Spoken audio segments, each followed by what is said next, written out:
The maid whispered, "You'll regret choosing me." The Duke smiled. "I already regret waiting this long." Welcome back, my wonderful family and friends. If you're enjoying this story, don't forget to hit subscribe and drop a comment letting me know where you're tuning in from. And trust me, you won't want to miss tomorrow's story. So stay tuned. The deep chime of the grandfather clock echoed through the cavernous halls of Ashford House, its rhythmic toll announcing the hour. 11 o'clock. Tomorrow would be a day of grandeur, the Duke of Ashford's long-anticipated engagement ball, and the house was a hive of activity. Servants scurried, their footsteps muted against the thick Persian rugs, their faces reflecting a blend of excitement and apprehension. The household staff, like clockwork, prepared the ballroom, while the kitchen hummed with the clatter of pots and the scent of delicacies being prepared for the evening. In the servants' quarters, Eleanor Thorne stood over Lady Victoria Pemberton's gown, her slender fingers deftly guiding the iron across the rich fabric, pressing out the creases with practiced precision. Her gaze remained fixed on the delicate material in her hands, the quietness of the task masking the turbulence of her thoughts. As the steam rose from the iron, it filled the small, dimly lit room, and for a moment, Eleanor allowed herself to breathe in the scent of clean linen and lavender that clung to the fabric. 3 years. 3 years of this silently moving through Ashford House, invisible to everyone but the servants. She had perfected her role as the dutiful maid, her life a careful dance of keeping her head down and her presence unnoticed. She had learned how to exist without being seen, how to serve without being remembered, how to love without hope. She placed the gown on the bed with the same care she would a fragile thing, though her heart felt far from fragile. Her love for Sebastian Sinclair, the Duke of Ashford, had been cultivated in the quiet, stolen moments she spent watching him from afar, the brief glances they shared in passing, the way he would sometimes nod at her during breakfast or acknowledge her with a smile. But each of those moments was fleeting, easily forgotten by him, and a constant reminder to her of a love that could never be. Her fingers absent-mindedly brushed against the locket hidden beneath her servant's dress, the small piece of jewelry she had worn since her mother's death. A tiny portrait of Charity Ashworth, her mother, was nestled inside, a reminder of the life she had once known. A life of privilege, a life of promise, before everything had come crashing down. Her father, Sir Thomas Thorne, had been accused of embezzling funds from a partnership with Lord Pemberton, Lady Victoria's father, and the scandal had shattered their lives. The Thorne estate was seized, their family name tarnished, and Eleanor had been reduced to this, a maid in the house of the man she loved. Eleanor's thoughts were interrupted by a sharp knock on the door. It was Margaret, Lady Victoria's personal maid, her face pale with panic. "Miss Thorne," she said, breathless, "you need to come quickly. Lady Victoria, she's gone. The room's empty, the window's open, and there's a ladder. What do we do?" Eleanor's heart skipped. She knew immediately what had happened. Lady Victoria had left. She had eloped. No, it can't be," Eleanor whispered, her mind spinning. Her gaze fell to the vanity where Lady Victoria's engagement ring, nestled in its velvet box, lay beside a letter addressed to His Grace, the Duke of Ashford. "Eleanor, what do we do?" Margaret's voice trembled with fear. Eleanor's stomach twisted in knots, but she knew what had to be done. She had to deliver the letter. She had to do it herself, privately, before the whole house was aware of the scandal, before it consumed them all. She took a deep breath, forcing the weight of her emotions to settle into the pit of her stomach, and nodded. "I'll go to His Grace immediately. You stay here, don't speak of this to anyone."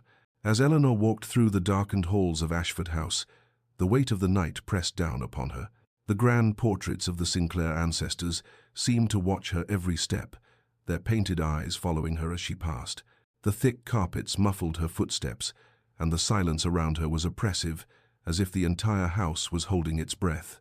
She moved past the rooms where Sebastian's wealth and heritage were on full display, the library, with its towering shelves of leather-bound books, the grand dining room, where delicate crystal chandeliers hung from the high ceiling, the study, where she knew he was working late, sorting through endless papers of estate business. Each step toward his study felt like a betrayal, and yet there was a part of her that couldn't help but feel a strange sense of relief that Lady Victoria was gone, that this charade had ended. Was she relieved for herself, or for Sebastian? Eleanor couldn't decide. For 3 years, she had observed him from the periphery of his life. She had watched him in the library, where he would read by the firelight, his face a mask of concentration. She had seen him in the garden, walking alone, his thoughts as distant as the horizon. She had even exchanged a few words with him during breakfast, polite but formal. She had lived in his world without ever truly belonging to it. And yet, when she heard of Lady Victoria's departure, she couldn't ignore the faint glimmer of hope that flickered within her chest. As she reached his study, she saw the light beneath the door. She paused, her breath catching in her throat. She could hear him moving inside, the rustle of papers, the quiet murmur of his voice as he muttered to himself, lost in the work that had consumed him for so long. Eleanor raised her trembling hand to knock, but before she could, the door swung open. Sebastian stood before her, his shirt sleeves rolled up, his face tired but still handsome in the dim light of the study. He looked surprised to see her, but his surprise quickly turned to concern. "Miss Thorne, it's nearly midnight. Is something wrong?" His voice was steady, but there was a hint of weariness beneath it. Eleanor swallowed hard, her throat tight. "Your Grace, I regret to inform you." Her voice broke slightly as she extended the velvet box with the ring and the letter. Sebastian's expression shifted from confusion to realization as he took the letter from her, his eyes scanning the words written by Lady Victoria. Eleanor stood there, holding her breath, waiting for his reaction. The silence in the room stretched, suffocating. She waited for him to explode in anger, for him to slam his fist on the desk and curse the woman who had betrayed him. She waited for his devastation, but instead, Sebastian looked up at her with an expression she had never seen before. His eyes were intense, hungry, desperate, and his voice, when he spoke, was soft, almost relieved. "Thank God." Eleanor's heart stopped. "Your Grace?" He rose from his desk, circling around it, his gaze never leaving her. He moved toward her with deliberate steps, his presence filling the room, overwhelming her. "Thank God she's gone. Thank God I'm free of that charade," he said, his voice rough with emotion. Eleanor took a step back, her mind reeling. "I don't understand." Sebastian stopped just before her, his breath warm against her face. His voice dropped to a whisper, filled with raw honesty. "Don't you? After 3 years, Eleanor, don't you know? I've been trying to forget you since the moment you entered this house. I cannot do it anymore." Her world tilted. The letter and ring box slipped from her nerveless fingers, falling to the floor with a soft thud. She stared up at him, her chest tight, her mind in a haze. "No, you cannot mean," she whispered, her voice breaking. And in that moment, Eleanor realized that everything she had guarded for so long, the love she had buried deep inside her, the hopeless longing, the pain had been mirrored in him all along. The silence between them hung heavy, pregnant with everything that had been said and left unsaid. The silence that followed Sebastian's confession clung to the room like smoke from a fire, thick and suffocating. Eleanor stood motionless, her breath shallow and her mind whirling, trying to process the flood of emotions that had crashed into her. The Duke, the man she had served in silence for so long, had just admitted that he loved her. It felt like a dream, one she had buried deep in her heart, never daring to hope it might become reality. Her heart raced as she took a cautious step back, her hand instinctively reaching for the edge of the doorframe. Her throat was tight, her voice caught in the web of disbelief and confusion. I can't believe it," she whispered, her words trembling. "You can't mean it. I'm just a maid, Sebastian. I'm nothing. I am not worthy of your love." Sebastian's eyes softened, and for a moment it seemed as though the weight of the world had settled on his shoulders. His posture remained relaxed, though there was a raw vulnerability in the way he looked at her, an honesty she hadn't expected. "Eleanor," he said gently, stepping closer, "I knew who you were the moment you entered this house. I knew you were Sir Thomas Thorne's daughter. I knew the truth about your family." Eleanor blinked in shock.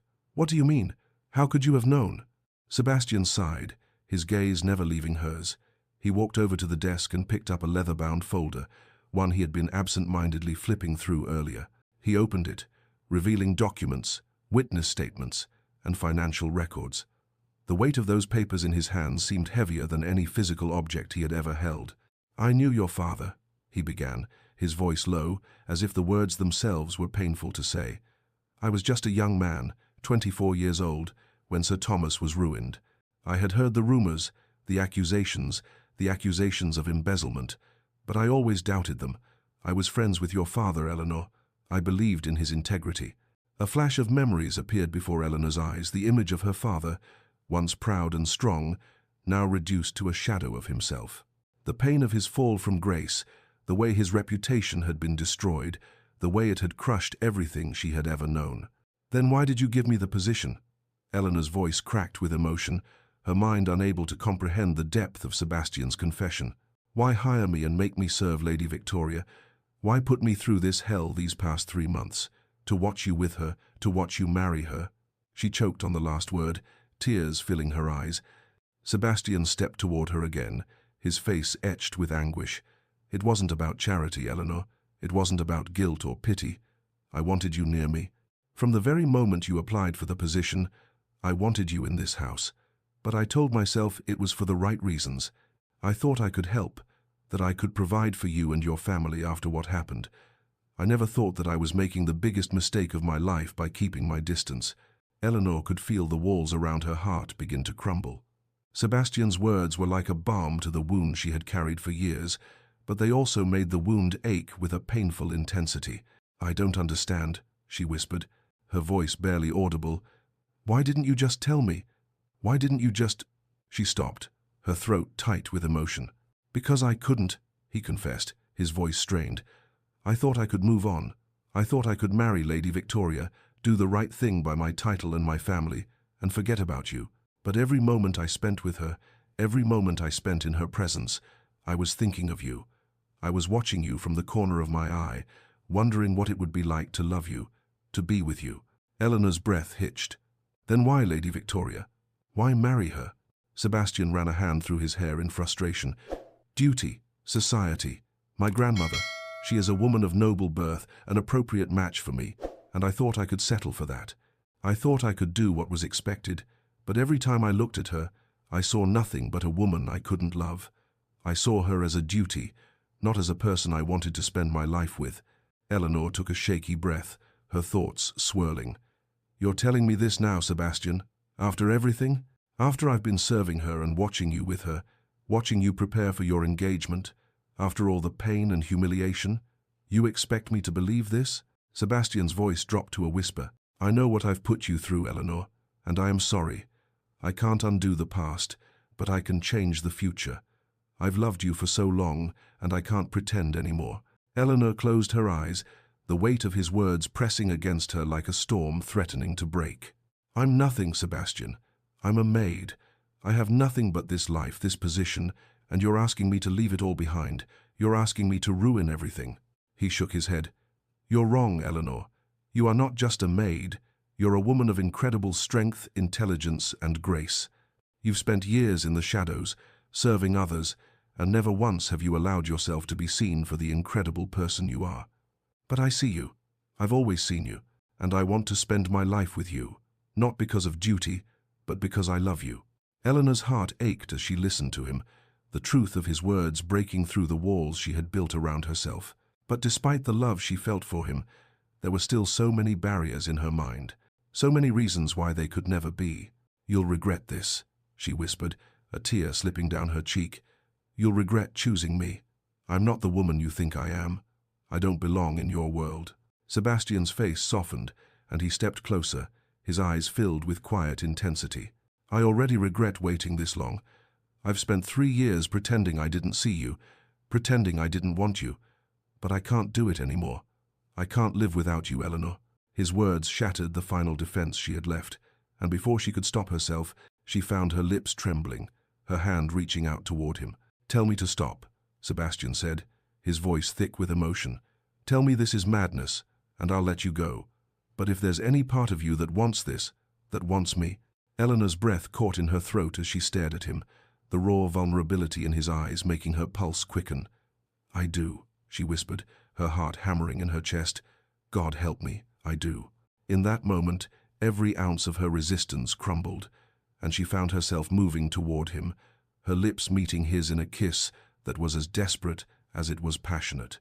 3 years of longing, of love unspoken, of silent suffering, were finally released in that moment.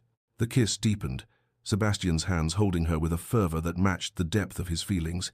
Eleanor responded in kind, her hands reaching up to cup his face, pulling him closer. The firelight flickered around them, casting dancing shadows on the walls as the world outside faded away. When they finally broke apart, both of them breathless and trembling, Sebastian leaned his forehead against hers. His voice was hushed, almost reverent. "Yes?" Eleanor, still reeling from the intensity of the kiss, nodded. "Yes, yes, I'll marry you, whatever the cost." Sebastian's face broke into a wide, genuine smile, the joy in his eyes like a beacon. "Tomorrow was to be my engagement ball. It still will be, but to you, Eleanor. To the woman I choose, not the one society chose for me." Eleanor felt a mixture of fear and exhilaration coursing through her veins. "They'll destroy us both." Sebastian's smile softened, but there was a fierce protection in his eyes. "Let them try. I'm the Duke of Ashford. I bow to no one." The distant sound of the grandfather clock struck midnight, and as the chimes rang through the study, Sebastian whispered, "It's tomorrow now, the day everything changes." Eleanor stood there, her hand clasped tightly in his, feeling a mix of terror and hope. The world outside might never accept their love, but here, in this moment, with Sebastian by her side, she was ready to face whatever came next. Together, the first light of dawn crept through the narrow gap in the curtains, casting a faint golden glow over Eleanor's modest room. It was a stark contrast to the night before, the soft warmth of the morning, illuminating a space that had felt like a prison, yet the events of the past hours had shattered every semblance of normalcy. Eleanor lay awake in her small bed, her body stiff beneath the covers, eyes wide open, staring at the ceiling. She hadn't slept at all, her mind trapped in a never-ending loop of memories, each one flashing by like an uninvited guest. Sebastian's confession, his kiss, the love she had denied herself for so long, now suddenly real. His words echoed in her head, over and over. "I've been trying to forget you since the moment you entered this house. I cannot do it anymore." Her heart, so tightly bound for years, had finally unfurled in that one desperate, heart-pounding kiss. But now, as the day crept in, so did the weight of her decision. What had she done? She had accepted the Duke of Ashford's proposal, a proposal that would defy every social norm, every expectation placed upon them both. Her world, her carefully constructed identity as a humble servant, had been thrown into chaos by one single moment of weakness. What scandal would she unleash? Her mind drifted to the consequences of her actions, the whispers, the judgment, the inevitable backlash. She could already feel the eyes of society burning through her, through every room in Ashford House, through every word that would be spoken in the coming days. Her father's memory, a man condemned by society for crimes he never committed, loomed large in her thoughts. Would he be proud of her, or would he turn in his grave, ashamed of his daughter's choice to marry a duke, to be tied to a man of such standing? Eleanor gripped the edge of the blanket, her nails pressing into the fabric, as if trying to ground herself in some form of reality. She owned nothing but her servants' dresses, no dowry, no family to support her, no standing in society. The notion of becoming the wife of the Duke of Ashford seemed both impossible and absurd. It was a dream, a fairy tale, and she was merely a spectator in it. But as much as her mind sought to deny it, the reality was undeniable. She had accepted his love, and now there was no going back. Suddenly, the quiet morning was broken by a knock at the door, followed by the familiar voice of Mrs. Davies, the housekeeper. "Miss Thorne," she called, her voice urgent but muffled through the door. "Lady Victoria's absence has been discovered. His Grace has been informed." Eleanor's heart lurched. The shock of the previous night was still fresh in her veins, but now the chaos of the household had begun. The servants would whisper. The gossip would spread like wildfire, and it would be impossible to keep the secret of what had transpired last night from reaching the ears of those who mattered most. "Come in," Eleanor said, her voice hoarse from the weight of her thoughts.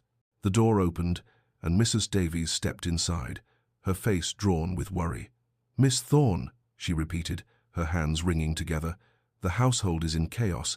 Lady Victoria has disappeared." Mr. Thornton found the letter and informed His Grace. "There's talk of a scandal. The ball. It will be cancelled. What will happen to us now?" Eleanor rose from the bed, her movements stiff and slow. "What will happen?" she murmured to herself, half in disbelief. She glanced down at the engagement ring that had fallen to the floor beside her, still lying there from the night before, and felt the weight of it settle in her chest. "The Duke," Mrs. Davies pressed. "He asked for you, Miss Thorne. His Grace has requested your presence in the morning room. Eleanor's stomach twisted. The thought of facing Sebastian again, so soon after the intensity of the previous night, filled her with dread. She had expected the world to crumble around her, but she hadn't anticipated this moment, the moment when she would have to confront the consequences of her choice. What had she truly agreed to? The morning room, Eleanor repeated, though the words tasted foreign in her mouth. Mrs. Davies seemed to sense her hesitation. He's waiting for you, Miss Thorne. His Grace. He's not angry. But there's something more. Something I'm not sure you'll want to hear. The mention of his name stirred something deep inside Eleanor. She could not stop herself from thinking of the desperate confession he had made, of the way his lips had touched hers, as if time and duty had fallen away between them. But now, with the light of day shining on her, everything felt different. She gave Mrs. Davies a faint nod, her heart heavy with uncertainty. "I will go," she said softly, her voice barely above a whisper. The corridors of Ashford House were still and quiet in the early morning light, the echoes of her footsteps muffled by the thick carpets that lined the floor. As she walked toward the morning room, Eleanor's mind raced. The house that had once seemed so majestic now felt oppressive, its grandeur a reminder of the life that would never be hers. The portraits of Sebastian's ancestors, all stern faces in dark, gilded frames, watched her as she passed. Her eyes flickered toward them, but she quickly looked away, as if she might betray something with a single glance. The door to the morning room loomed ahead, and Eleanor's nerves began to fray. She had no idea what she was walking into, no idea what Sebastian expected from her now. She had wanted him, yes. She had kissed him, and the world had felt both right and wrong in that instant. But now, the reality was more complicated than she could have ever imagined. She reached for the door handle, but just as her fingers brushed it, the door opened before her. Sebastian stood in the doorway, his face weary, yet somehow soft with concern. But behind him, there was someone else, a woman of impressive stature, wearing a rich, dark gown, her silver hair neatly pulled back into a tight bun. The Dowager Duchess Marianne Sinclair, Sebastian's formidable grandmother. Eleanor froze, her hand still on the doorframe, the Dowager's sharp, assessing gaze fixed on her immediately, and Eleanor felt an unexpected wave of discomfort, as if she had been caught in an act of transgression. But the Dowager's expression didn't reflect disapproval. Instead, it seemed almost knowing. "So this is Miss Thorne," the Dowager said, her voice smooth and deliberate. "I wondered when Sebastian would finally admit the truth." Eleanor's heart skipped in her chest. The truth? What truth? Sebastian stepped aside, motioning for Eleanor to enter. His voice was careful, though there was an underlying tension in his words. "Eleanor, I'd like you to meet my grandmother, the Dowager Duchess Marianne Sinclair." Eleanor gave a curtsy, instinctively lowering her eyes. "Your Grace," she said, her voice uncertain. The Dowager's sharp eyes seemed to take in every detail, Eleanor's posture, the way she held herself, the faint remnants of last night's chaos still visible in her disheveled appearance. There was no malice in the older woman's gaze, just a quiet, knowing curiosity. Sebastian's voice interrupted Eleanor's thoughts. "I confessed everything to her this morning. She knows about you, about your family. I told her everything, Eleanor." Eleanor's heart hammered in her chest. "You told her?" Sebastian nodded, a flicker of regret passing through his eyes. "I couldn't keep it from her any longer. I needed her counsel." However, the Dowager's expression softened. "I knew your mother, Eleanor. Charity Ashworth was my dearest friend before she married your father. I attended their wedding." Eleanor's eyes widened. "You knew my mother?" she repeated, as if hearing it would somehow make it real. She had spent her life thinking of her mother as a distant memory, a woman lost to scandal and the cruelty of fate. To hear the Dowager speak of her in such personal terms shook her to her core. The Dowager continued, her voice tinged with sadness. "I lost touch with her after she married. When I heard of her death and the scandal surrounding your father, I believed the worst. Society's whispers convinced me that Thomas Thorne had been guilty, but I should have known better. I should have helped. I should have investigated." She paused, looking down, as if weighed by the years of guilt. "Instead, I let them convince me of your father's guilt, and I failed Charity." Eleanor felt a deep pang of sorrow, both for her mother and for herself. "But you believe me?" she asked, her voice barely above a whisper. The Dowager looked her in the eye, her voice strong. "Of course I do. And if Sebastian loves you as I can see that he does, then you have my full support." Eleanor felt the weight of the dowager's words settle on her. It was an offer of acceptance, but also of responsibility. Sebastian stepped forward, his hand resting gently on Eleanor's shoulder.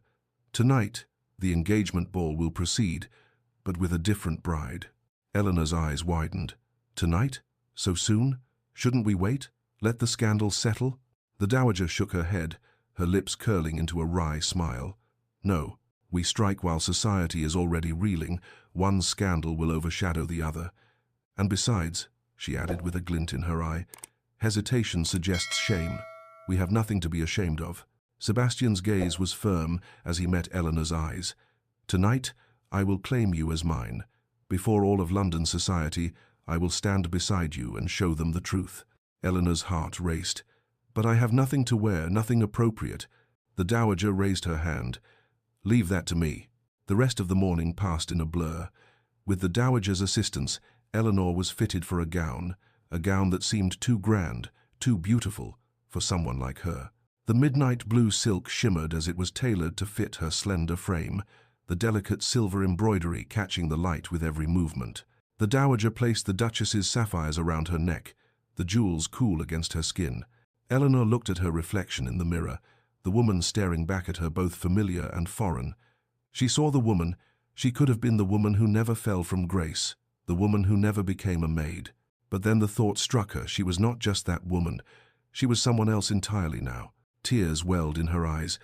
"I look like my mother," she whispered. The dowager's voice softened. "Charity would be proud. You are her daughter, Eleanor. Don't forget that." As the evening drew nearer, Eleanor stood by the window, looking out over the grounds of Ashford House, her heart a tumultuous mess of fear and resolve. The night ahead would change everything. Would they truly be able to stand against the world? Sebastian appeared in the doorway, his breath catching in his throat as he saw her. "You're magnificent," he whispered. Eleanor turned toward him, unsure whether she was ready for what was about to happen. But when he extended his arm, offering it to her, she took a steadying breath and replied, "No, but I'll do it anyway." The grand ballroom of Ashford House was bathed in a sea of candlelight, the shimmering glow bouncing off gilded mirrors and crystal chandeliers, casting a warm golden light over the assembled guests. The orchestra's strings hummed softly in the background as the most eligible of London's elite gathered in anticipation of what was meant to be the event of the season, the Duke of Ashford's engagement ball. But the air, thick with opulence, was also heavy with whispers, as the absence of Lady Victoria Pemberton, the supposed bride-to-be, cast an uncomfortable pall over the proceedings. Guests murmured among themselves, their voices carrying the weight of a scandal not yet revealed. It wasn't just that Lady Victoria had failed to appear, it was the shock of her disappearance, of the sudden, unfathomable choice she had made. The rumors that Lady Victoria had eloped with Captain Hartley from the cavalry were spreading like wildfire, and the speculation grew more rampant with every passing moment. Would the Duke cancel the ball? Would he appear at all? How could such a public humiliation be faced? Some guests already seemed to have abandoned hope, sneaking away in haste, eager to avoid the disgrace of the evening. Lord and Lady Pemberton, it was whispered, had fled to their country estate to avoid the disgrace, but they had left behind the whispers of their involvement in the mess. The only certainty was that Ashford House, normally a bastion of dignity and wealth, was now a stage for an unexpected tragedy. The orchestra played on, oblivious to the mounting tension in the room. Champagne flutes clinked, delicate porcelain dishes filled with treats were passed from hand to hand, and laughter, forced, nervously polite, rippled through the crowd. But it all felt hollow, empty, and then, as the night dragged on, the Duke made his entrance. Sebastian appeared at the top of the grand staircase, his tall figure commanding immediate attention. He was alone, and the sudden hush that fell over the room seemed to echo across the walls. The murmurs stopped, the gossip cut short, and every gaze was fixed on him. Dressed in his formal evening attire, Sebastian seemed a figure of regal restraint, his dark hair slightly mussed from a long day, his sharp jawline set in a mask of cold propriety. But even as he stood there, a figure of quiet authority, something about him felt different tonight. The Duke was no longer just a man who was used to getting his way. Tonight, he was a man who had been broken by the forces of fate and duty, yet was standing defiant in the face of those forces. His voice, when he spoke, was calm, but there was a slight crack to it, an emotional weight that none of the guests expected. "My lords and ladies," Sebastian began, his gaze sweeping over the crowd. "Thank you for attending what was to be my engagement celebration." A quiet murmur ran through the room, some guests shifting nervously in their places, others trying to catch a glimpse of what would happen next. They were all expecting him to announce a postponement, to declare that, of course, Lady Victoria had fallen ill, or that the ball would be rescheduled for another day. A few even expected a public expression of anger, the kind of noble rage that one would expect after such a public humiliation. But Sebastian did neither. The silence deepened as Sebastian paused, allowing the weight of the moment to settle on his guests. "And it remains so," he said, his voice unwavering as his gaze flicked over the gathered crowd. "Though not to the lady you expected." The silence that followed was deafening. Confusion rippled through the room as the guests exchanged puzzled glances. The announcement had been as unexpected as the elopement itself. Some of the more cynical minds among the crowd began to wonder, was this some sort of last-minute jest? Sebastian, with a calmness that defied the circumstances, gestured toward the stairs. "May I present my intended bride?" Eleanor's heart nearly stopped. She had been standing in the shadows, hidden from view, her breath shallow, her palms clammy. She had no idea that Sebastian would proceed with the ball, let alone make such a bold statement. The reality of what she was about to do, a truth that had only begun to settle in her mind after Sebastian's proposal the night before, hadn't truly hit her until this moment. The guests stared, transfixed, as Eleanor stepped into view. Her midnight blue gown, rich and heavy, with silver embroidery that caught the candlelight, swirled around her as she moved, the soft rustle of fabric, the only sound in the room. The dowager's sapphires sparkled at her throat, the cool gemstones resting heavily against her skin. For a moment, the room seemed to hold its breath. The recognition came slowly, but it did come. Murmurs erupted from the crowd. "Is that the maid?" someone whispered. "Lady Victoria's personal servant? Surely not." Eleanor's face flushed, and she felt the weight of every gaze in the room. The shock and disbelief were palpable. Her heart thundered in her chest, the anxiety nearly overwhelming. She had never in her life been so visible, so exposed. Every step she took felt like an eternity. The grand staircase seemed longer with each descending step, the eyes of the elite following her every move. She could feel the weight of their judgment, the scrutiny they placed upon her every gesture. Was she walking too slowly? Was she too fast? Was she too poised? Too vulnerable? Her legs trembled beneath her, but then she felt Sebastian's hand at the small of her back, steadying her. His touch was firm but gentle, grounding her in the storm of emotions swirling around her. "Don't let them see you're afraid," he whispered, his voice a balm against the growing panic inside her. Eleanor looked up at him, meeting his eyes. His gaze was steady, his jaw clenched as he looked down at her, but there was something else, something softer and more intimate in the way he held her. He wasn't ashamed, he wasn't backing down, and in that moment, Eleanor felt a surge of strength she didn't know she had. Together, they walked down the stairs, the murmur of the crowd intensifying as they moved closer to the floor. The whispers became louder, more insistent. Sebastian's voice rang out again, cutting through the rising noise. "My lords and ladies, may I present Miss Eleanor Thorne, daughter of the late Sir Thomas Thorne, and my intended bride." The room erupted in shocked gasps.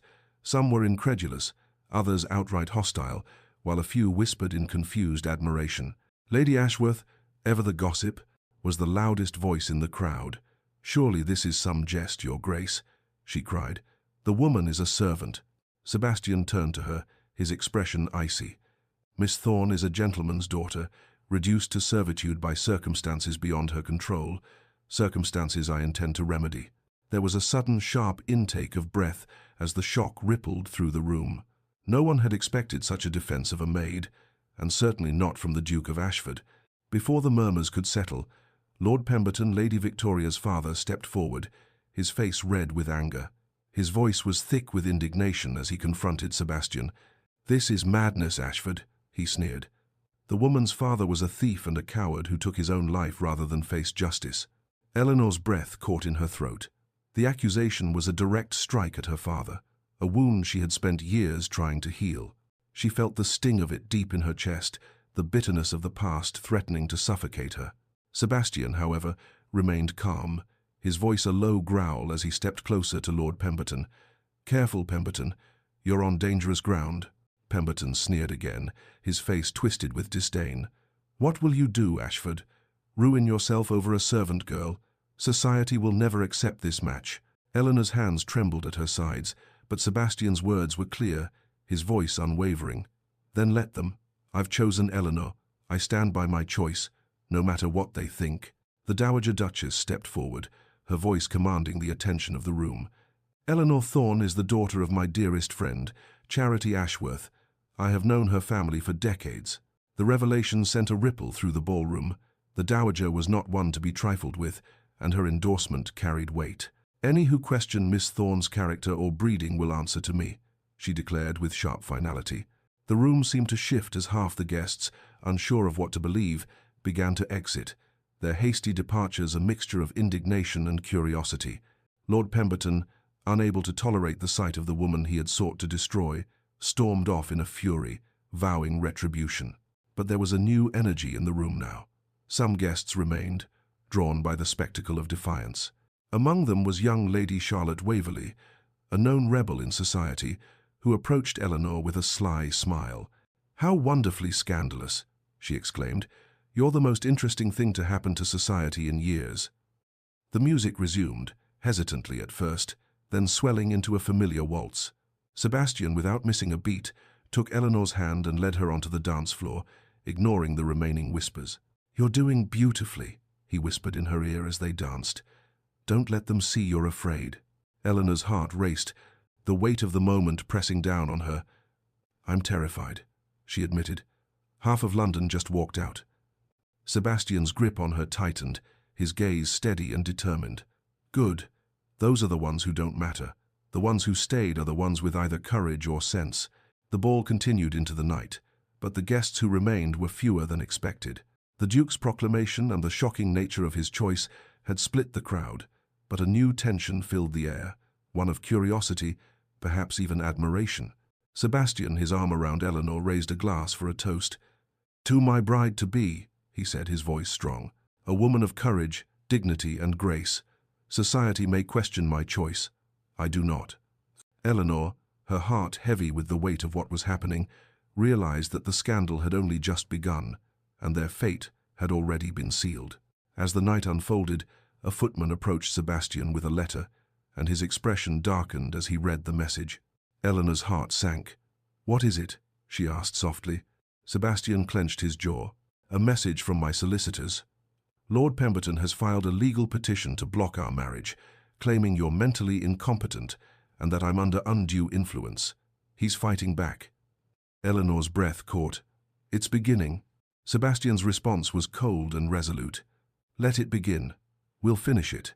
The morning after the engagement ball, Ashford House stood in a quiet that was almost unnatural. The echoes of laughter, the faint music, and the murmurs of scandal had all faded, replaced by a tension that hung thick in the air. Eleanor had not slept. She lay in her small servant's room, her body stiff from the weight of what had transpired. The events of the night before the public declaration, the kiss, the scandal played over and over in her mind, but the bright light of day only magnified her uncertainty. She had been thrust into a world she wasn't sure she belonged in, but there was no going back. No matter how much she wished to erase the night and its consequences, she couldn't. The Duke had chosen her. He had made his choice before all of London society, and now they would bear witness to the fallout of that decision. Her thoughts were interrupted by the sound of voices in the hallway.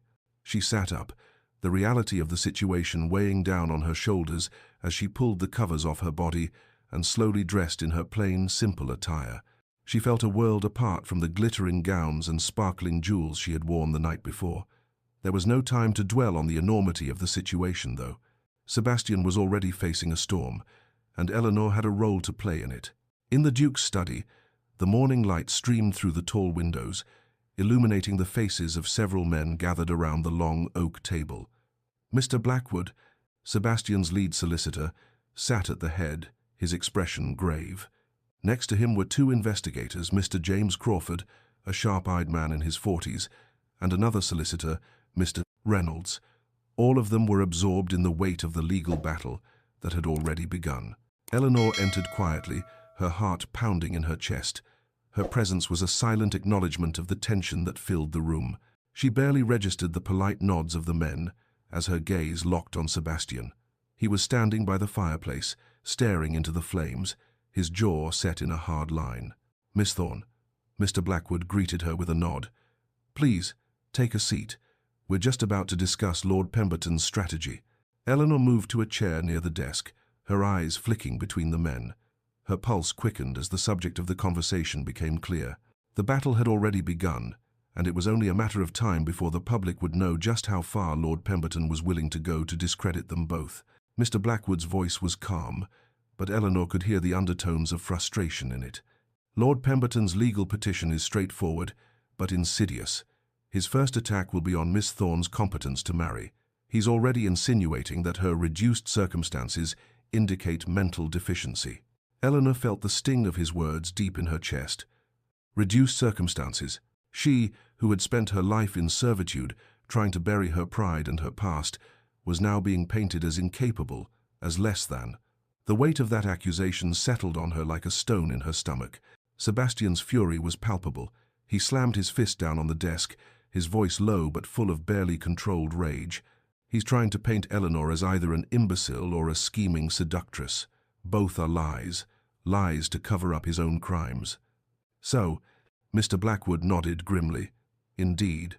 The second prong of his strategy is to question your judgment, your grace. He'll claim that you are suffering temporary insanity due to the humiliation of Lady Victoria's elopement. It's a weak argument, but we must be prepared to counter it." Sebastian's gaze never wavered. "Let him try. The truth will come to light, no matter how hard he fights it." Mr. Blackwood continued, his voice becoming more pragmatic. "The third and most dangerous attack is the accusation of undue influence. Pemberton will claim that Miss Thorne manipulated you, that she seduced you for your title and fortune. It is the most damaging argument he can make." Sebastian's fists clenched, his eyes flashing with anger. "That's absurd. Eleanor would never—" "I know, Your Grace," Mr. Blackwood interrupted gently. "But we must be ready. We have to prove Eleanor's character, her intelligence, her integrity, in every way possible. We must go on the offensive." Eleanor, though sitting quietly, felt her heart thud painfully in her chest. She couldn't bear the thought of Sebastian being dragged into this mess any longer. She couldn't bear to see him painted as a fool, manipulated by her. She had already given him enough trouble, enough scandal. She had never wanted this, but now it seemed there was no way to stop the tide of it. Sebastian turned to her then, his expression fierce but tender.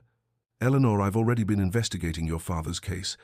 I've been gathering evidence of Pemberton's embezzlement for 6 months now." Eleanor's breath caught in her throat. "What?" Sebastian stepped forward, placing a hand on the back of the chair beside her. "Your father was innocent, Eleanor. I've compiled everything. The financial records, the forged documents, the witness testimonies. It's all here." Eleanor's eyes widened in shock. "You've been investigating my father's case." The weight of his words pressed down on her, and her mind reeled. "But why didn't you tell me sooner?" Because I wanted to be sure," Sebastian replied quietly. "I wanted to have the evidence before I confronted him, before I told you." Mr. Crawford, who had been quietly reviewing some papers, spoke up.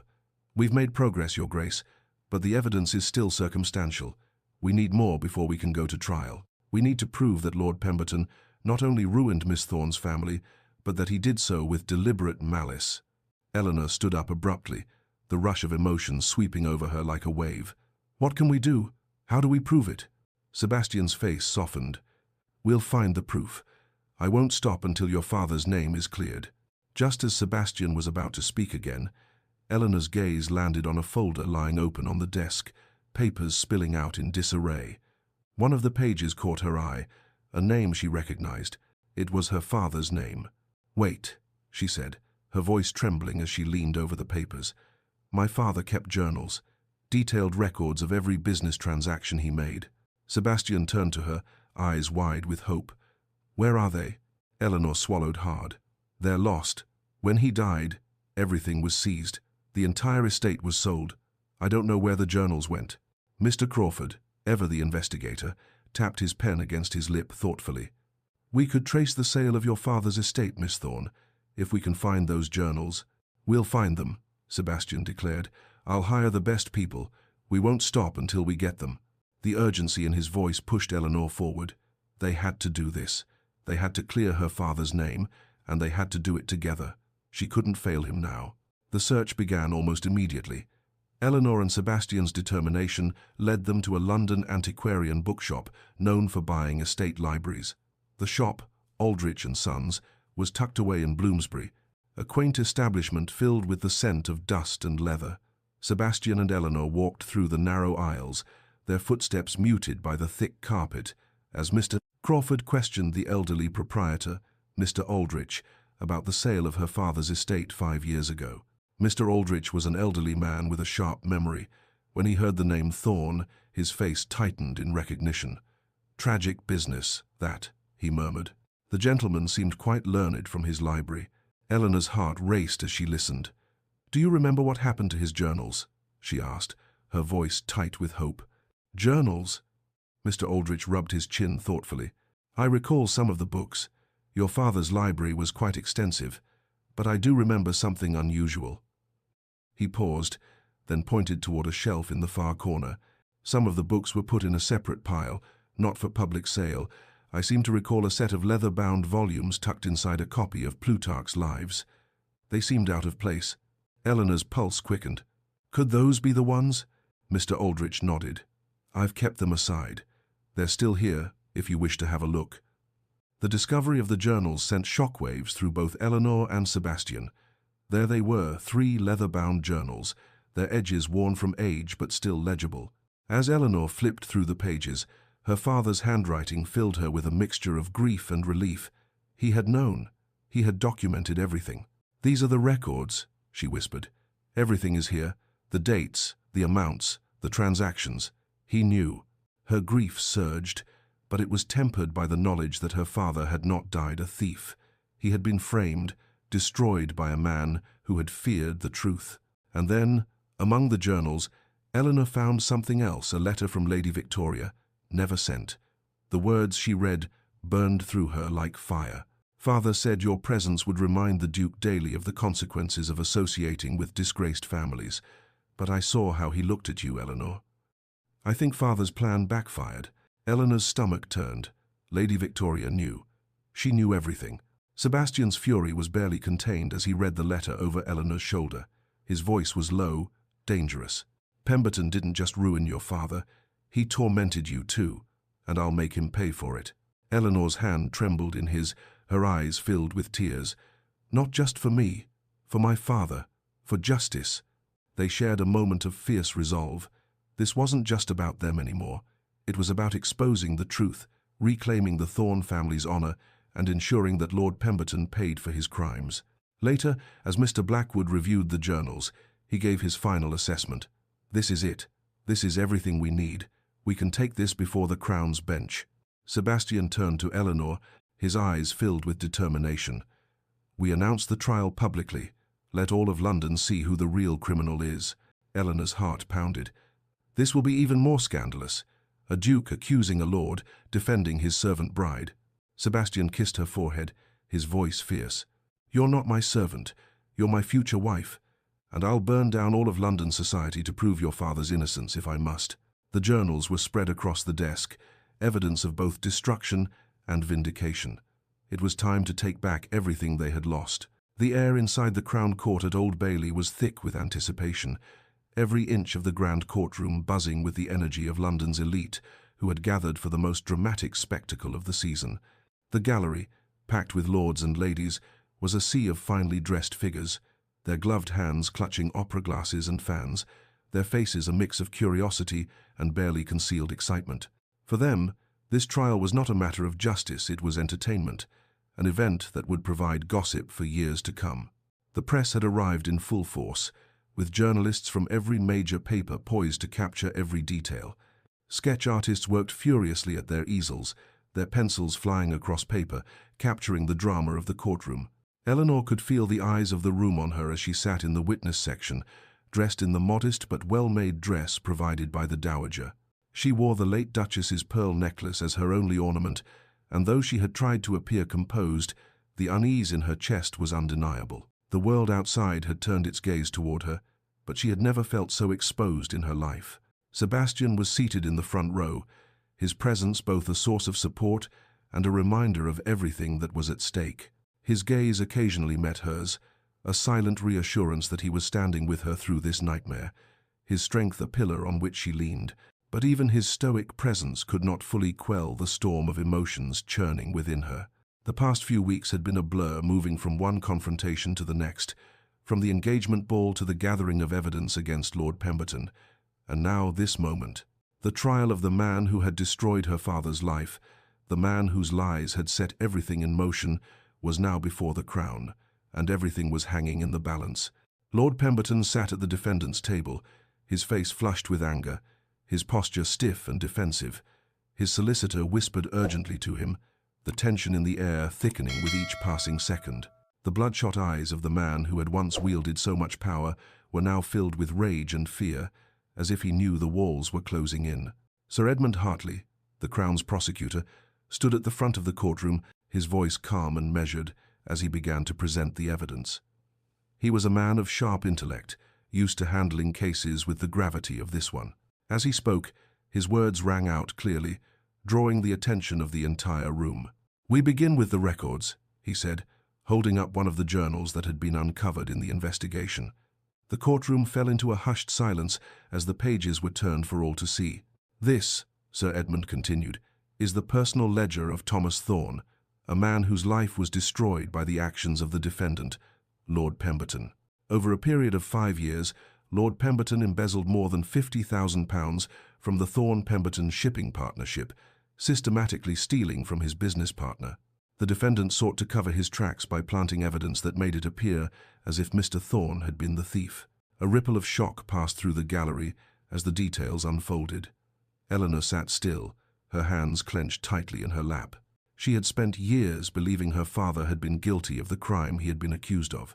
The journals, the evidence that Sebastian had gathered, had given her the truth she had longed for. But hearing it now, so publicly, was like an open wound. The pain of her father's disgrace and the injustice he had suffered came rushing back in full force. The defendant's crime was not just one of financial theft. Sir Edmund's voice cut through her thoughts. It was a carefully orchestrated plan to ruin Mr. Thorne's reputation, and when the victim sought to expose the truth, Lord Pemberton struck first, using his power to accuse Mr. Thorne of embezzlement. He ruined the Thorne family's name and destroyed everything they had. The prosecution's case was damning, the evidence irrefutable, but the defense would not go down easily. Lord Pemberton's solicitor rose to his feet, his expression one of practiced calm, though Eleanor could see the frustration bubbling beneath the surface. He was a man who had defended the most powerful of clients, and he would not be easily undone by what had been presented so far. "Ladies and gentlemen of the jury," he began, his voice smooth but carrying an edge of hostility. "We are told that these journals, these conveniently discovered journals, are the key to this case. But let us consider the timing. The very documents needed to save the Duke from scandal were found just as His Grace requires them. How convenient." Eleanor's breath hitched as the solicitor turned toward her, his eyes narrowing. "Isn't it possible, Miss Thorne, that these journals were fabricated to suit the needs of the Duke? Perhaps they were conveniently created to legitimize an improbable rise from maid to duchess." Eleanor's heart clenched, but she did not flinch. She had seen this before. This was the tactic of powerful men who refused to let go of their control. "And what of your father, Miss Thorne?" the solicitor continued, his voice cold and dismissive. "Isn't it true that Thomas Thorne was an unreliable businessman, that his suicide was evidence of his guilt? He could not live with the shame of his actions." Eleanor's hands trembled, but she kept her composure, unwilling to let them paint her father in the same light as Lord Pemberton. Her voice, when it came, was low but firm. "My father was an honorable man," she said, the words carrying the weight of years of pain and silence. "He taught me that our word is our bond, that integrity is the only true wealth. When he was accused, he was devastated not by the loss of money, but by the loss of his good name. My father did not steal. Lord Pemberton did." The defense attorney sneered but did not respond. It was clear he had not expected such a direct response from Eleanor. But the damage was done. The seeds of doubt had been sown, and the jury would be forced to weigh the conflicting arguments carefully. Eleanor was called to the stand. It was the moment she had feared, the moment she had been dreading since the trial had begun. She could hear her heart thudding in her ears as she walked toward the witness stand, her hands trembling despite her best efforts to remain steady.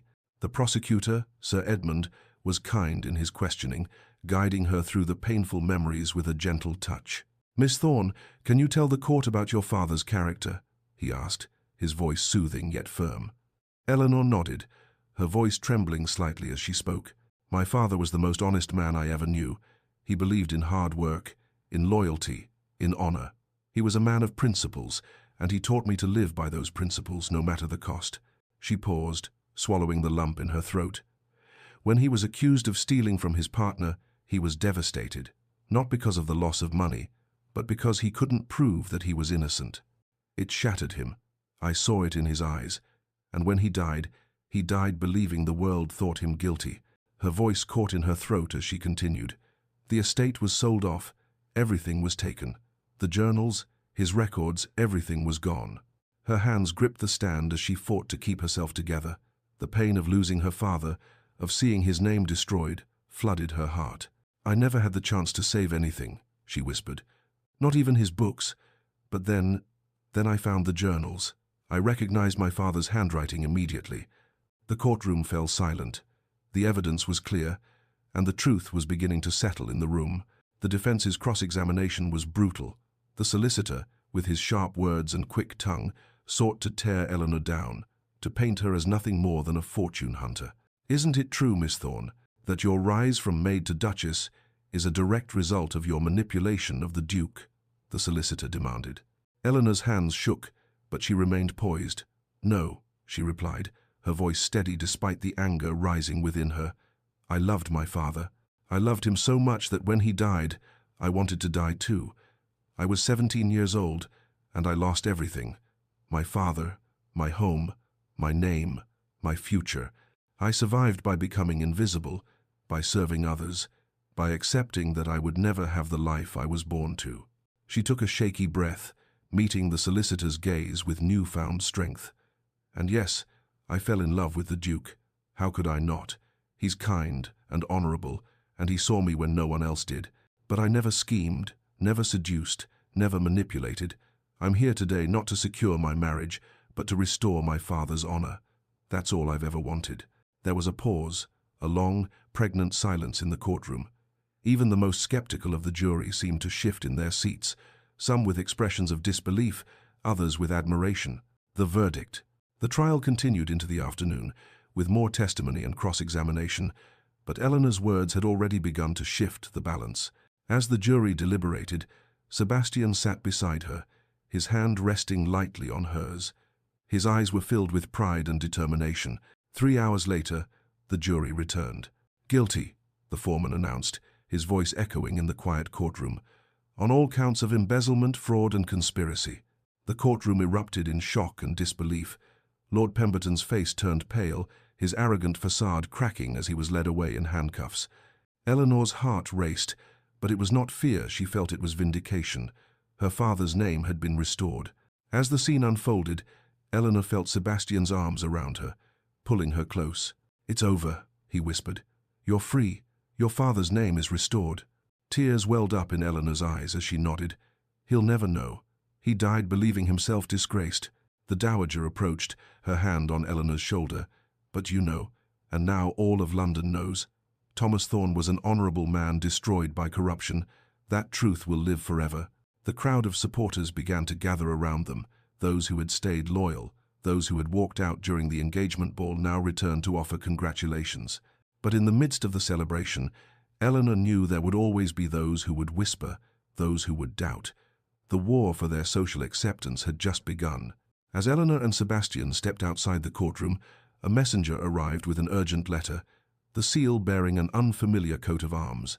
The future had just begun, and Eleanor, for the first time, felt the weight of it settle on her shoulders, a weight she would carry with pride. The letter arrived early, a faint whisper of urgency in its delivery. It was from St. Mary's Orphanage in Cornwall, a place Eleanor had never known but now had to face. As the sun began to break over Ashford House, casting a warm glow through the ornate windows of the Duke's private study, the contents of that letter shook Eleanor to her very core. The letter was simple, yet its contents were staggering. Sister Catherine, matron of St. Mary's Orphanage, writes, "We have in our care a boy named Thomas Thorne, aged 10 years. He was admitted 5 years ago after being found wandering near Plymouth docks. He has been well cared for, though we have only recently learned of his connection to you. We have reason to believe that you are the sister he has spoken of for years. Please, contact us as soon as possible."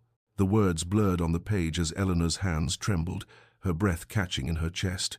Thomas, her brother, her little brother, the one she had been told, had died shortly after their father's tragic fall. Her mind reeled. Thomas was supposed to be dead. She had held on to that grief for years, the loss of her father and the loss of her brother in the same cruel breath. She had been a child, helpless, alone. Her father had died, his reputation destroyed, and with him all that she had known and loved. But this letter shattered everything. Thomas had survived. He had lived all these years, waiting for her. Eleanor's fingers shook as she clutched the letter to her chest, her heart pounding with a mixture of disbelief and hope. Sebastian, who had been standing near the fireplace, his gaze fixed on the morning sun streaming through the window, turned to face her at the sound of her sharp intake of breath. His eyes softened as he saw the letter in her hands. He crossed the room in quick strides, taking the letter gently from her grasp. "Thomas?"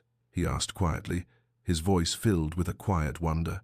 Eleanor nodded, her throat tight. "My brother. He's alive. They say he's been at an orphanage in Cornwall, waiting for me." Sebastian's expression changed, an immediate shift from curiosity to determination. "Then we must go to him, immediately." The journey to Cornwall was an anxious blur of anticipation and dread.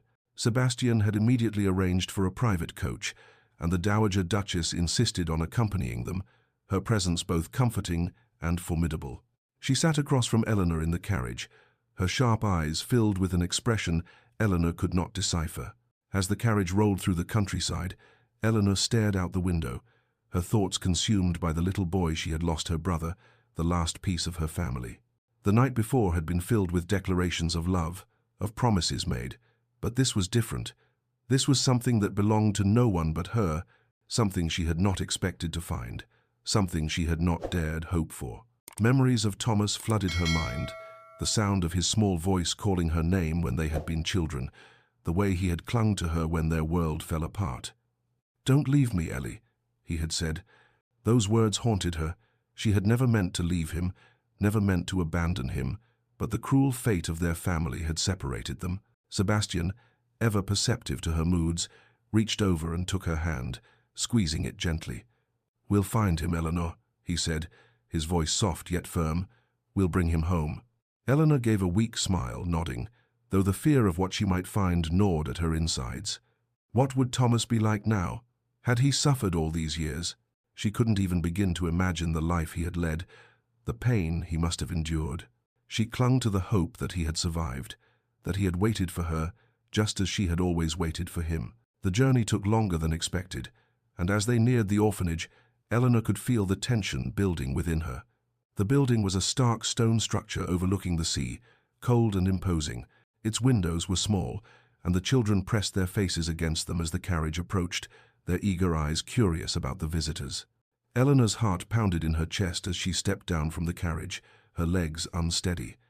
The Dowager followed closely behind, her presence a silent anchor in the sea of uncertainty Eleanor felt. Sister Catherine, the matron of the orphanage, greeted them at the door, her face kind but lined with concern. "Miss Thorne," she said gently, "we've kept him safe all these years. He's been waiting for you. He remembers you." Eleanor's throat closed as she nodded, unable to speak. She followed Sister Catherine through the dim, narrow halls, her feet heavy with anticipation. At the end of the hall, in a small, sparse dormitory, a boy sat on a narrow bed, a battered book in his hands. His hair was dark, unruly, and his small frame seemed even thinner than she remembered. Eleanor's breath caught in her throat. "Thomas?"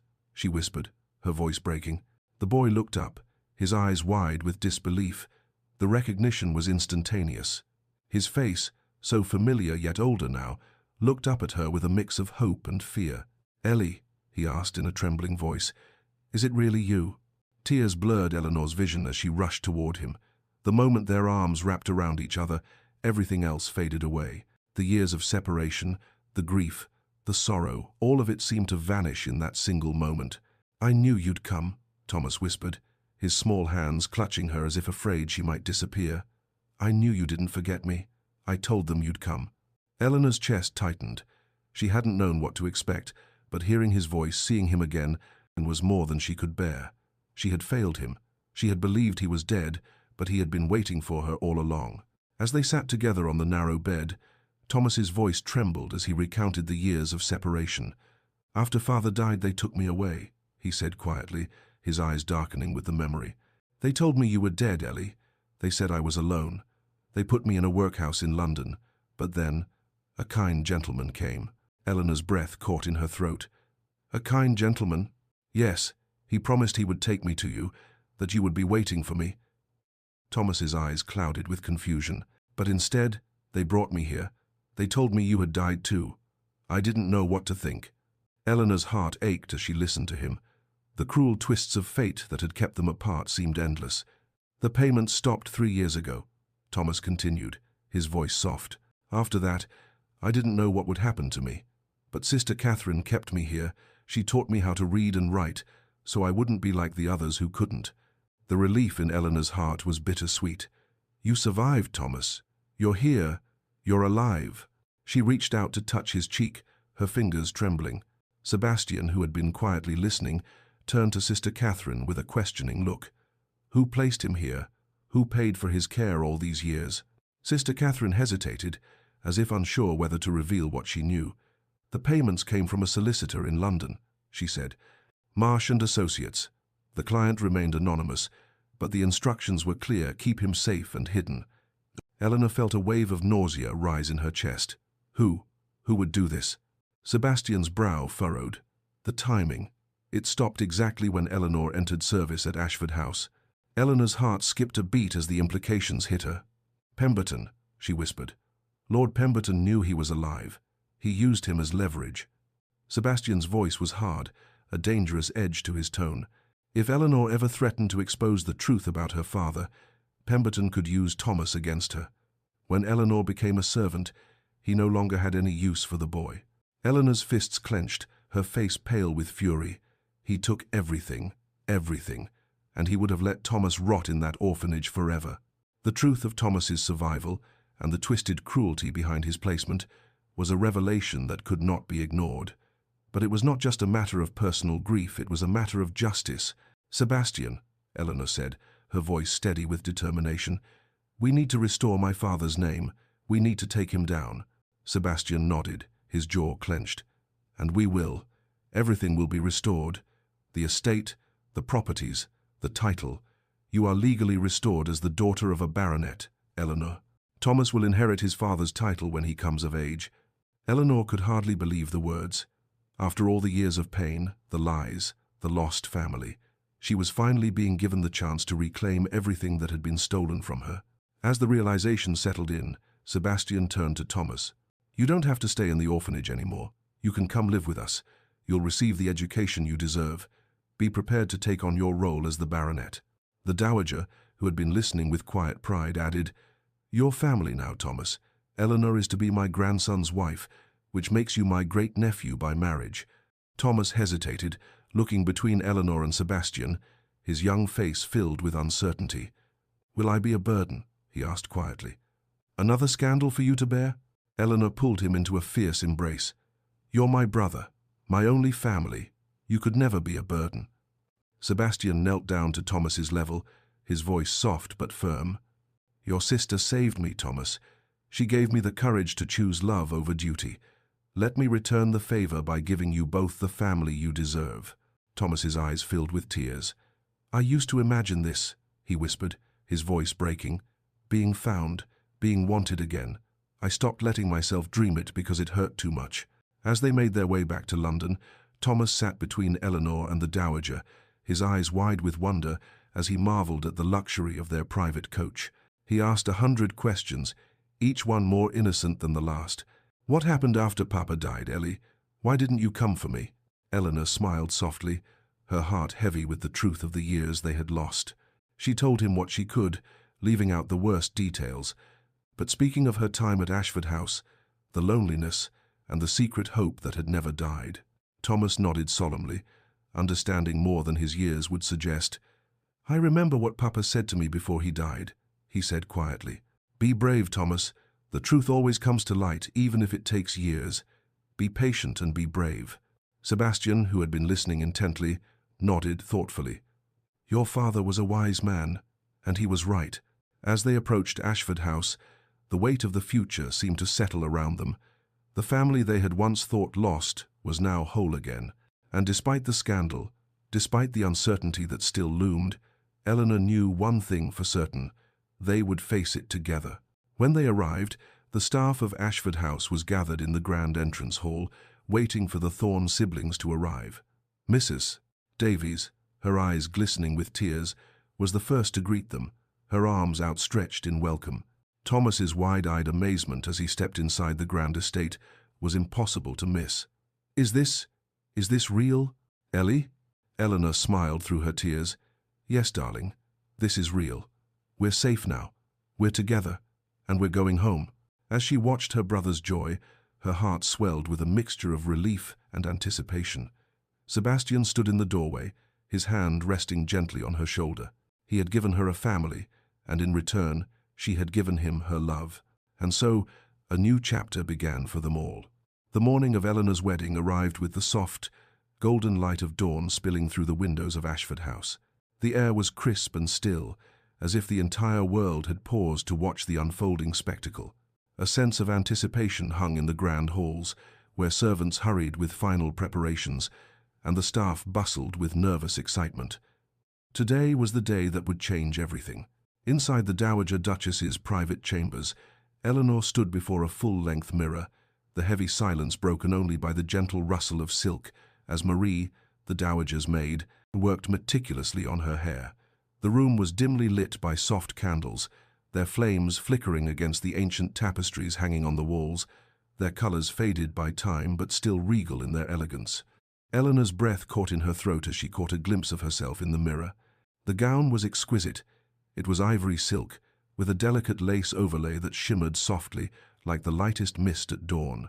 The late Duchess's wedding gown, now altered to fit Eleanor's slighter frame, was transformed into something new, a symbol of her own transformation, from a maid to the future Duchess of Ashford. Marie's hands were gentle but precise as she swept Eleanor's hair up, pinning it with pearl pins that gleamed softly in the dim light. The tendrils of hair that framed Eleanor's face were left loose, curling softly, creating an ethereal, timeless look. And then, the final touch, the veil. The antique Bruges lace, a family heirloom that had passed from generation to generation, was draped over her head like a cloud of history, linking her to the women who had worn it before her. Eleanor's hands trembled as she reached up to touch the lace, the weight of the moment settling on her. Her transformation was surreal. The quiet, humble servant she had once been seemed so distant now, a mere shadow in the face of what was happening. The Dowager, standing by the window, watched her with a mixture of pride and melancholy. She spoke quietly, her voice tinged with emotion. "My daughter-in-law wore this gown," she said, her voice breaking slightly. "Now you do. You honor her memory." Eleanor's heart tightened, her gaze falling to the floor as she absorbed the weight of the words. She had never imagined such a moment, and yet here she was, standing on the precipice of everything she had once thought impossible. Her father's memory, her mother's absence, the pain of her fall from grace, all of it seemed to blur in this moment of intense change. "I never thought I would be here," Eleanor whispered, her voice soft with awe. "You're here, Eleanor," the Dowager replied, her tone firm, yet filled with affection. "And you're exactly where you're meant to be." Eleanor stood alone for a moment, staring at her reflection in the mirror. She barely recognized the woman before her, the gown, the jewels, the air of nobility that surrounded her. It all felt so foreign, so strange, and yet so right. From Sir Thomas Thorne's daughter to destitute orphan, from servant to bride. She had come so far, but the road had not been easy. It had been marked by loss, by scandal, and by the enduring weight of her family's disgrace. But it had also been marked by love, love that had been given freely, love that had been fought for, and love that had restored everything she had once thought lost. Eleanor's hand drifted to the locket she wore beneath her gown, a small, delicate piece of jewelry that held the portrait of her mother. Her mother, Charity Ashworth, who had once been a lady of high society before the world turned its back on her. Her father's death, his wrongful disgrace, had shattered her world. But now, as she stood in this room, on the threshold of her new life, Eleanor knew her father would have been proud. He would have loved Sebastian, the man who had shown her that love could heal even the deepest wounds. But as she stood there, staring at her reflection, there was a pang of regret, of sadness. She wished her father could see her now. She wished he could know the truth that his daughter had been restored, that the name Thorn had been cleared, and that love had won. The soft sound of the door opening brought her out of her reverie. A small voice broke through her thoughts. "Ellie, you look like a princess."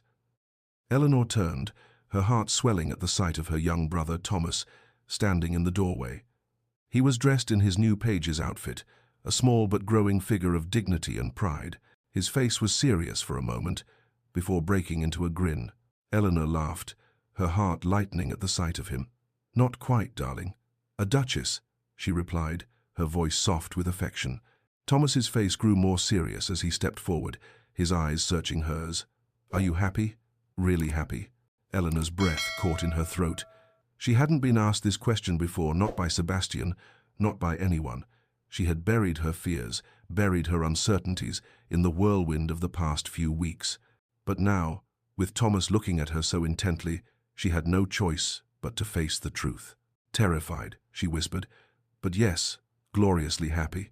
Thomas smiled softly, his youthful understanding of the world perhaps more profound than he realized. "Then I'm happy for you, Ellie. I knew it would be all right." The chapel was an intimate, private space, far removed from the grand celebrations that society would expect for such an occasion. It was the family chapel, the place where Sebastian had once prayed for his family, and now it would be the place where he would marry Eleanor. The air inside was cool, the ancient stone walls holding the weight of centuries of Sinclair history. The light from the stained glass windows filtered through, casting colorful patterns on the stone floors, a reminder that even in darkness there could be beauty. The guests were few: the Dowager Duchess, Thomas, Mrs. Davies, and a handful of close friends and family. Among them was Lord Hartwell, a quiet supporter of Sebastian's choice, and surprisingly, Lady Charlotte Waverley, who had been one of the few who had stayed at the ball despite the scandal. Most of society had turned its back on them, and yet this was the wedding that mattered, the one that would mark the beginning of a new life for Eleanor, one filled with love, acceptance, and a future of her own making. Eleanor stood at the entrance, her heart pounding in her chest. She was alone, for there was no father to give her away. Her eyes flickered to Thomas, standing near the altar, his small face serious as he waited. When the vicar asked, "Who gives this woman?" there was no hesitation in Thomas's voice as he stepped forward. "I do," he said clearly, his young voice carrying with dignity, "her brother and her family." Eleanor felt the rush of emotion at his words and the quiet approval of the guests who had remained. It was a moment of pure, unspoken unity. Even those who had once scorned her now saw the strength in her family. Sebastian stood at the altar, his face soft with admiration as he watched her. His expression revealed everything: his love, his pride, his joy. It was a look that made Eleanor's heart swell with emotion. As the vows were exchanged, their words took on a deeper meaning, made profound by the circumstances they had overcome. "I, Sebastian Sinclair, take thee, Eleanor Thorn, to be my wedded wife." Sebastian's voice rang out clear and steady. "I, Eleanor Thorn, take thee, Sebastian Sinclair, to be my wedded husband," Eleanor replied, her hands shaking slightly, but her voice firm and true. The rings were exchanged, simple gold bands engraved with intertwined initials, and as the vicar pronounced them husband and wife, the chapel erupted in applause, not the stifled applause of the aristocracy, but the genuine warmth of those who had witnessed the transformation of a woman from a servant to a duchess, a daughter to a sister, a lost soul to a beloved wife. Sebastian took Eleanor's face in his hands, his voice barely a whisper. "My duchess, my love, my equal in all things. Their kiss was tender, reverent, a promise sealed before God and witnesses.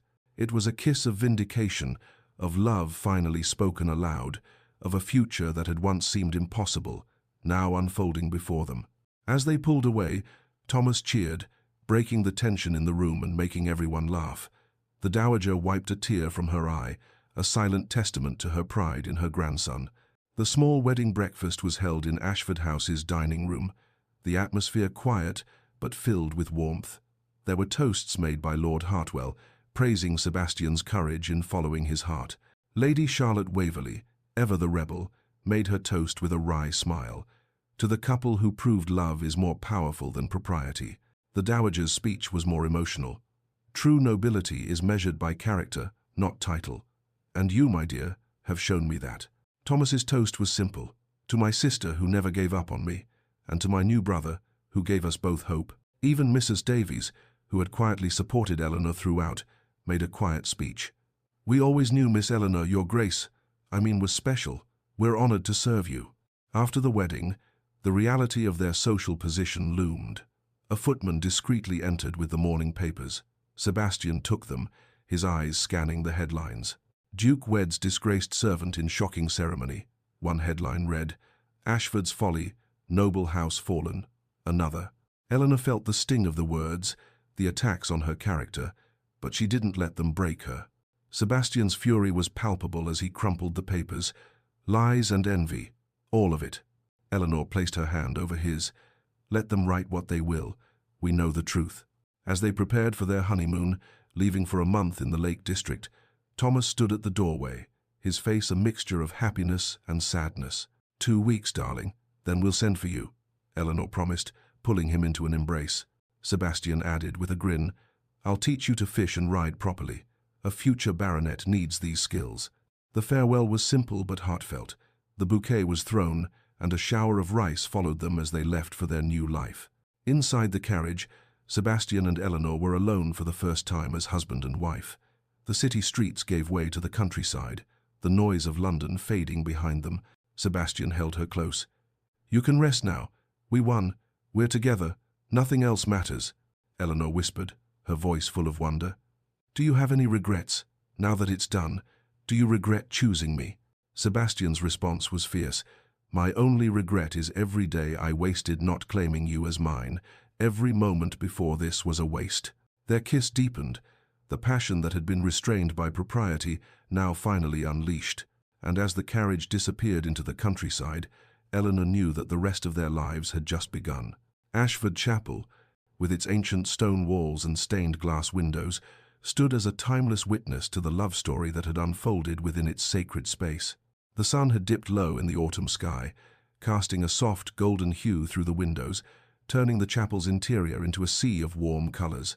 Today, the chapel would bear witness to another pivotal moment, an event that marked the culmination of a year filled with love, restoration, and a newfound sense of belonging. The christening of Victoria Eleanor Sinclair. The chapel, once a place of whispered judgments, now echoed with the hum of approval, the quiet reverence of a family and friends who had come together to witness a joy long anticipated. The same grand structure where Sebastian and Eleanor had married amidst the scandal of the season was now filled with a different crowd, one that had shed its initial doubts and instead embraced the union they had once condemned. Society had returned to Ashford House, but not in the same way. The scandal that had once marred Sebastian and Eleanor's love was now a fading memory, replaced by new gossip, new stories to tell. Eleanor's transformation from a maid to a duchess had once been the fodder of cruel whispers. Now, it was celebrated, admired. In the pews, familiar faces filled the rows. Lord and Lady Hartwell, steadfast supporters of Sebastian and Eleanor, sat proudly beside Lady Charlotte Waverley, who had, in her usual defiant manner, returned to show her support. The dowager sat at the front, her eyes gleaming with affection, a proud grandmother watching her granddaughter-in-law and great-granddaughter. There were others too, those who had once walked out in protest, now returning to join the celebration. They had come not because of titles or status, but because of the family that had been built here, in this chapel. The transformation from scandal to romance had been complete. Eleanor stood at the altar, her arms cradling her infant daughter, Victoria Eleanor Sinclair. The child squirmed slightly in her arms, her soft cries filling the space, but Eleanor's heart swelled with love for the little girl she had waited so long to hold. The years of hardship, the days of grief, had all led to this moment, the moment when the love she had found with Sebastian had brought her full circle. From a lady's maid in a household that was not her own, to a mother holding her daughter in the same chapel where she had once been married in secret, Eleanor had become someone different.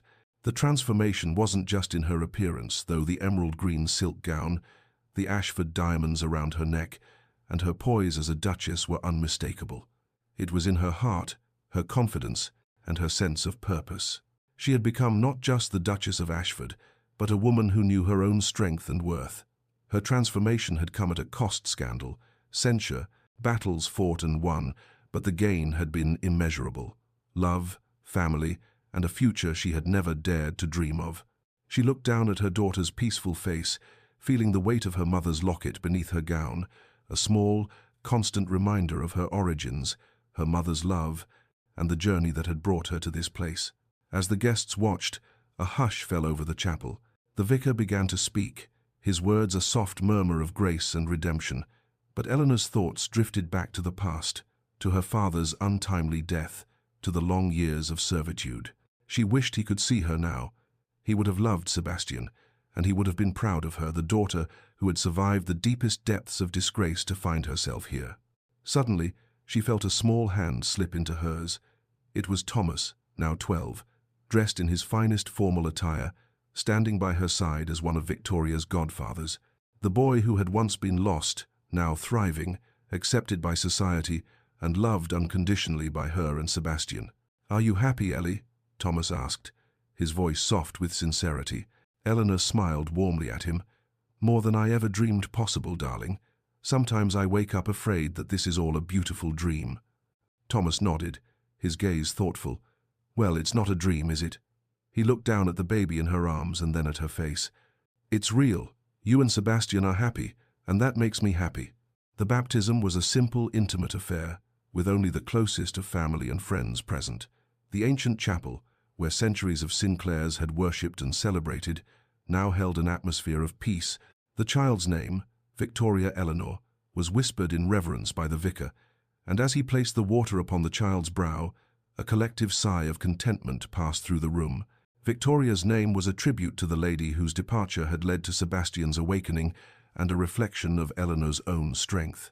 Sebastian stood beside Eleanor, his hand gently resting on her shoulder. His eyes were soft as he gazed at their daughter, his pride and joy evident.